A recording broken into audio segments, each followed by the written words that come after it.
Hoi hoi folks, good morning, good afternoon, good evening wherever you are in the world. My name's Sean, aka Uncle Frogface, and welcome to today's video.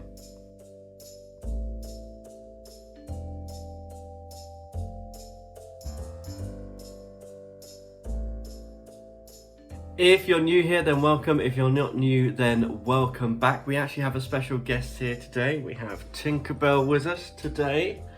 Say hello to everyone, Tinkerbell. So Tinkerbell's been stuck to me most of today because I'm having just a bit of an off day. She likes to be with me. I've got a bit of a hand tremor or anything like that. So yeah, if you don't know, I have a brain injury. I talk about it in this video up here or up there on One Direction. If you want to check it out, then please do. I'm just going to have a nice chill day today. I'm just going to get the iPad out and just do a little bit of a doodle, a nice simple sketch and a little illustration for today. So if that sounds like something you'd enjoy, stick around, and I'm going to turn the camera around now. So I'm using Procreate today, and I'm actually using the Scrawler prompt. So ScrawlrBox, obviously they do their boxes with their monthly Scrawler challenge. They also are doing a weekly prompt. So this is from last week's prompt, which a lot of you guys asked me to do. Their prompt was frog. So rather than do like a really lovely painting, I just thought I'd do something really simple and just do a little frog illustration, more of a cartoon style. So I sometimes draw cartoons, not very often, but I thought I'd go through kind of designing a character. So you can see what I've done here is I've started with a circle, a kind of a trapezoid, a shield shape, and then this kind of weird blob, and then I'm building a frog character on top of that. And I think the shape of a character can sometimes give you kind of an insight into what their mood is going to be like. So once I've got all of my rough shapes put in, I can then go in and start refining them a little bit more. So here I'm coming in with a blue pen, so I've just put the layer of the kind of shape sketches, bit of a lower opacity, and then just coming in and kind of deciding where I want parts of these frogs. Now, obviously, being Uncle Frogface, I've drawn a lot of frogs in my time, but you know, I do really enjoy it. They're really fun. They're lovely animals as well. I genuinely really like frogs. So this was actually a lot of fun to do, and Tinkerbell sat on my lap the whole time I was doing this, which was nice. She kind of likes to stay with me. So yeah, as I said, obviously with the brain injury, I have functional neurological disorder, which means occasionally if I'm anxious or stressed or under a lot of pressure, my body starts to kind of not deal with it so good. So yeah, with kind of everything that's going on at the moment, I had a bit of a hand tremor, just feeling a little bit under the weather as well, but gradually feeling better. But you know, art is therapeutic. It can sometimes make you feel better. Although I don't think this frog is feeling particularly very good. He looks like he's having a bit of a mood himself with that little sideways smile. And obviously with all of these, I've gone for a classic Kermit the Frog pupil for the eye, because you just have to, and floating eyebrows because it's a cartoon. And this last one, I don't think it's a frog at all. I think this is a toad in disguise. Again, it was fun. Once I've kind of got all of my designs of what I want to do, like definitely the imposter frog, I kind of took a few minutes to decide which one I really liked, and I decided on this one. So I'm just going to put that onto its own layer and then resize it to how I want, and then go over and sketch on top of this and make a bit more of a refined sketch. So I kind of want to do a bit of a kind of children's illustration. I think this might be because I've just been spending a lot of time with my nieces and nephews before I moved to Wales, and you know, hundreds of miles away from them. And you know, I've been doing some art. I was doing art with my niece the other day and showing her how to do some things. So although I don't do tutorials, well, at least not on YouTube, you can kind of see my process with this. You know, I've kind of gone in with some basic shapes, made my rough idea. Now I'm refining that a little bit more.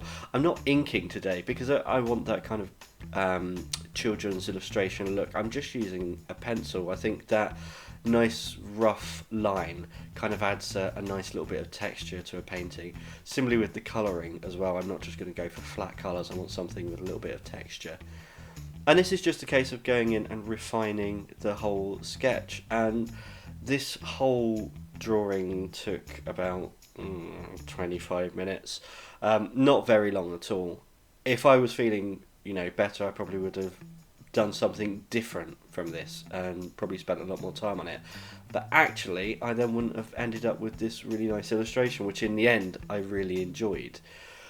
So even though I do have those days where I'm not feeling so, oh look, here we are trying out different eyelid shapes and they're not, yeah, there we go, quickly abandoned that.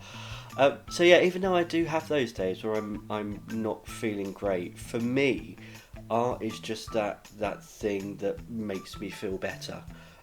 There's a reason people use art therapy. I know lots of people have lots of different things, so I've got a few subscribers who also have their own disabilities and do arts and crafts as their own way of coping with that and making themselves feel better. But if you've got something that you like to do to make yourself feel better, maybe it's baking or decorating or who knows what, I'd love to hear down below, because I'm always open to kind of new crafts and new arts and just trying my hand at new things. I've actually got a couple of art kits for some crafts that I've never tried before, which I really want to do for this channel. I've got a needle felting one, which I'm really looking forward to, because growing up, my nan taught me how to sew and knit and crochet, even make bobbin lace, but I've never done needle felting before, and it just, there's something about it that really appeals to me. So yeah, give this thumbs up if you want to see that. More thumbs up, the sooner I'll get that one done for you guys. But yeah, let me know what you do to make yourself feel better, because sometimes if you're not in a place to do art, you might have something else that makes you feel better, and it'll be good for other people on this channel to have those suggestions as well. So with the colour, I'm coming in with some watercolor brushes.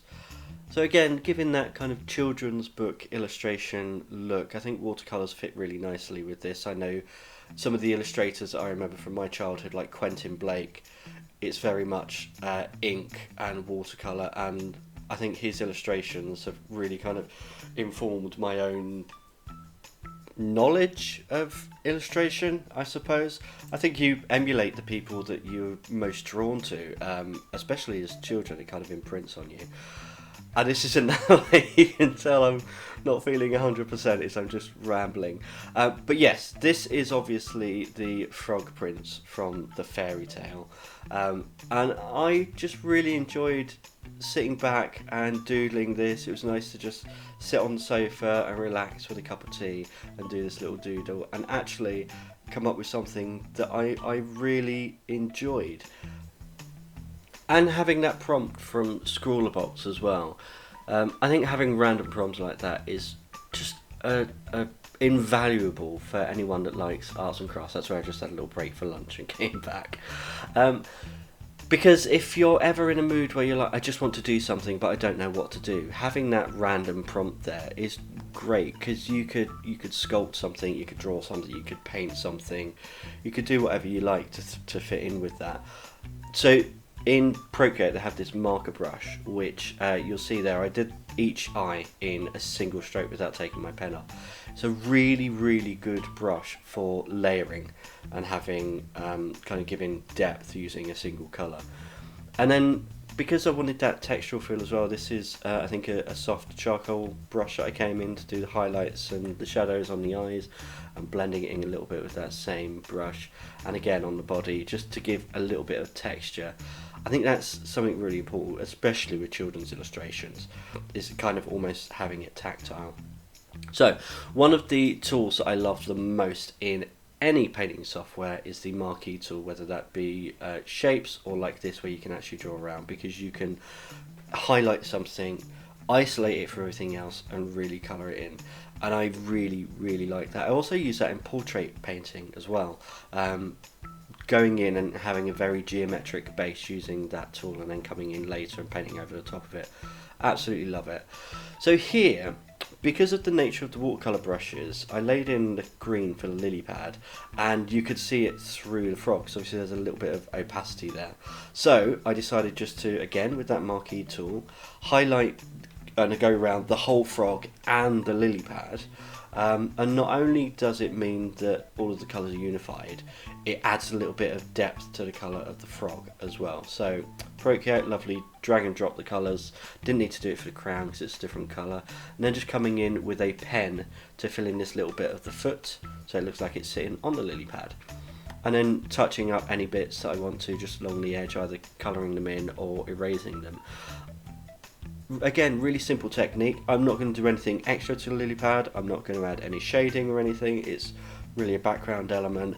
I'm not too worried about that. I could have spent hours on this, but I didn't want to. I just wanted to chill out and relax. And then this background, nice little watercolor brush, I think it's the watercolor wash brush, worked really nicely.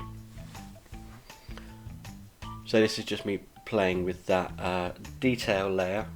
I think I'd go for an overlay, and actually it just adds a little bit of depth without being too overbearing. And then I just wanted to add a little bit of highlight to the eyes, add a little twinkle to the crown, and we're done. That's it. 25-30 minutes, a really nice little children's book illustration. I really hope you've enjoyed today's video. I really hope you enjoyed this illustration as well, and until next time, goodbye.